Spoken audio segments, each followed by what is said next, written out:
नमस्कार दोस्तों, वास्तु विचार मंत्रा में आपका स्वागत है। दोस्तों, आजकल लड्डू गोपाल हर घर में हैं और अगर आप भी लड्डू गोपाल को घर में लाना चाहते हैं तो उन्हें घर में लाने के लिए आपको किन किन बातों का ध्यान रखना चाहिए, इस बारे में बताया गया है। लड्डू गोपाल की अगर आप सच्चे मन से सेवा करें तभी आप घर में लड्डू गोपाल को लाए, क्योंकि लड्डू गोपाल घर में लाने के बाद हमारे घर के सदस्य ही बन जाते हैं। और अगर हम लड्डू गोपाल को अपने बच्चों की तरह प्यार करें और सेवा करें तो लड्डू गोपाल आपकी हर मनोकामना पूरी करते हैं। लड्डू गोपाल का नाम लड्डू गोपाल कैसे पड़ा, इससे जुड़ी एक रोचक घटना है। काफी समय पहले ब्रज भूमि में श्री कृष्ण के एक अन्य भक्त कुंभदास रहते थे। उनका एक रघुनंदन नाम का पुत्र था। कहते हैं कि भगवान श्री कृष्ण की भक्ति में कुंभदास पूरा समय लीन रहने के साथ ही समस्त विधि विधान व नियम के अनुसार श्री कृष्ण की सेवा करते थे। यहाँ तक कि उन्हें कहीं जाना भी होता था तो भी वे श्री कृष्ण को छोड़कर अन्य जगह नहीं जाते थे।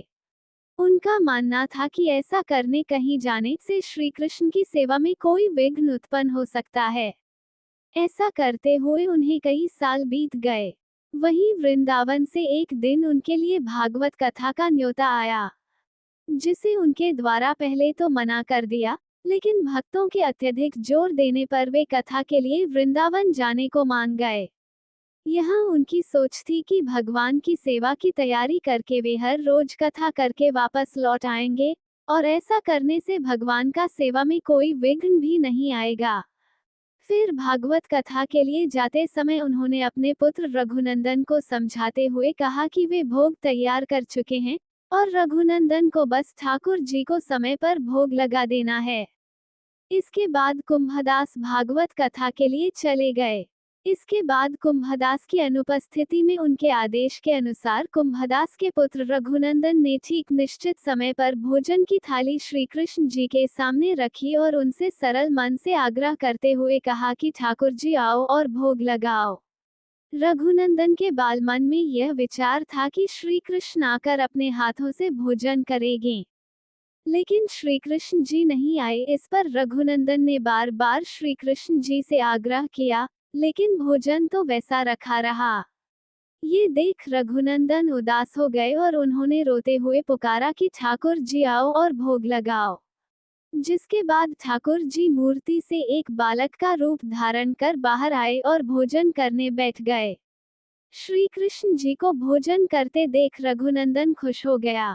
इसके बाद भागवत कथा से रात को लौटकर आए कुंभदास जी ने अपने पुत्र रघुनंदन से पूछा, बेटा, ठाकुर जी को तुमने भोग लगा दिया था?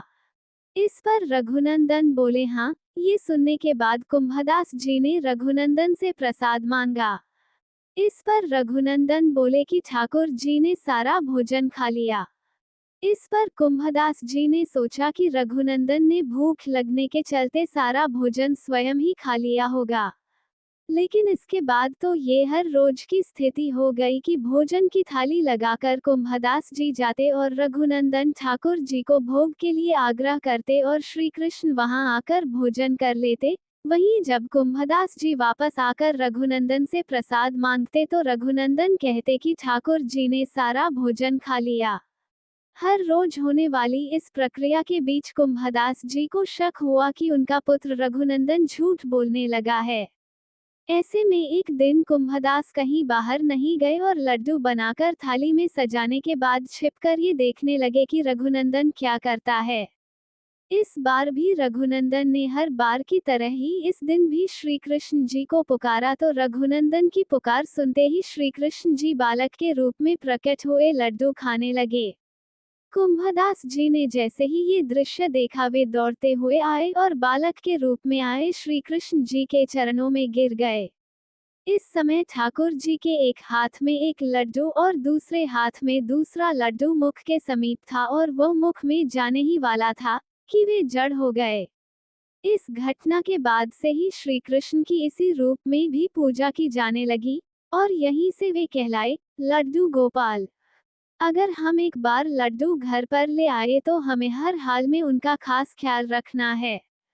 वैसे तो आजकल लड्डू गोपाल बाजार हर जगह मिल जाते हैं, लेकिन माना जाता है कि यदि हमें लड्डू गोपाल कोई उपहार में दे तो ज्यादा शुभ माना जाता है। लड्डू गोपाल की प्रतिष्ठा की प्रक्रिया 4 दिनों तक चलती है। पहले दिन लड्डू गोपाल को अपना मानते हुए लड्डू गोपाल का एक अच्छा सा नाम रखे और लड्डू गोपाल को प्यार के साथ एक अनाज से भरे बर्तन में रखे। अनाज में आप गेहूं, चावल इत्यादि कुछ भी ले सकते हैं और उस बर्तन में लड्डू को अनाज से पूरा ढक दे व उनकी आंखों पर एक पट्टी भी बांध दे। फिर दूसरे दिन नहाकर नित्यकर्म करने के बाद ब्रह्म मुहूर्त में अपनी आंखें बंद करके प्यार से अपने लड्डू को बाहर निकालें, उनकी पट्टी खोलें और प्यार से लड्डू को निहारकर उनको एक बर्तन में रखकर बर्तन में सभी तरह फल रखें। फिर तीसरे दिन नहा धोकर ब्रह्म मुहूर्त में लड्डू को फलों के बर्तन से निकालकर सब्जी के बीच में लड्डू को रखा जाता है और इसी तरह चौथे दिन लड्डू को फूलों में रखा जाता है। अगर आप लड्डू को जन्माष्टमी पर स्थापित करना चाहते हैं तो आप ये चारों प्रक्रिया 1-1 घंटे के अंतर में एक दिन में कर सकते हैं। तो अब 4 दिन की प्रक्रिया पूरी होने के बाद 5वें दिन आप लड्डू को नहा धोकर फूलों के बर्तन से निकालकर उन्हें खाली परात या थाली में बैठाकर पहले उन्हें कच्चे दूध से नहलाएं और ध्यान रहे कि लड्डू को अपना बच्चा समझकर घर के सदस्य समान पूरी भावना और प्यार के साथ नहलाएं। पहले दही, चीनी फिर शहद और आखिर में थोड़ा सा घी लगाकर प्यार से मसलकर नहलाएं और आखिर में गंगाजल मिले सादे जल से नहलाएं। जल मौसम के अनुसार ले। गर्मी में शीतल जल और सर्दी में गुनगुना जल ले। फिर लड्डू को एकदम साफ मलमल के कपड़े या सूती रुमाल से साफ करके वस्त्र पहनाएं। वस्त्र नए होने चाहिए। फिर उनको चंदन का तिलक लगाएं। फिर इत्र लगाएं और फिर लड्डू को गहनों से सजाएं और लड्डू को उसकी बांसुरी बहुत प्यारी होती है तो नई बांसुरी रखें। जैसा कि सबको पता है लड्डू को माखन मिश्री पसंद होती है, तो लड्डू को पहले माखन मिश्री का भोग लगाएं फिर दूध का भोग लगाएं। लड्डू को दिन में 4 बार दूध का भोग लगाएं और दोपहर में बिना प्याज लहसुन के भोजन का भोग लगाएं। भोजन सबसे पहले लड्डू को खिलाएं फिर लड्डू का भोग लगा भोजन बाकी पूजन में मिलाकर बाकी जनों को करवाएं। लड्डू गोपाल की पूजा करते समय सबसे पहले हम जो भी पूजा करें सच्चे दिल से और मन से करनी चाहिए। पहले लड्डू को चंदन का तिलक लगाएं फिर धूप जलाकर पूजा करें। लड्डू को फूल अर्पित करें और फिर आरती करें। लड्डू की आरती दोनों समय करनी चाहिए। सुबह और शाम को आरती करें वह रात को लड्डू को दुलार करके सुलाएं और जैसे कि सबको पता है लड्डू को राधा नाम बहुत अच्छा लगता है तो लड्डू को सुलाते हुए उठाते समय राधे राधे जरूर बोलें। सुबह ब्रह्म मुहूर्त में नहा धोकर लड्डू गोपाल को प्यार से उठाएं। श्री लड्डू गोपाल जी को पानी पिलाकर उन्हें प्यार से राधे राधे बोले और फिर उन्हें नया लाकर स्वच्छ वस्त्र पहनाएं। फिर उन्हें चंदन का तिलक और इत्र लगाकर उनका श्रृंगार करें और फिर उन्हें फूल चढ़ाएं व धूप जलाकर उनकी पूजा करें और फिर अपने लड्डू को माखन मिश्री दूध और मेवे का भोग लगाएं। फिर लड्डू जी की आरती शुरू करें।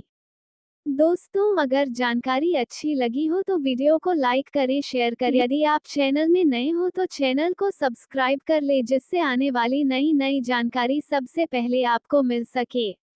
वीडियो देखने के लिए आपका धन्यवाद।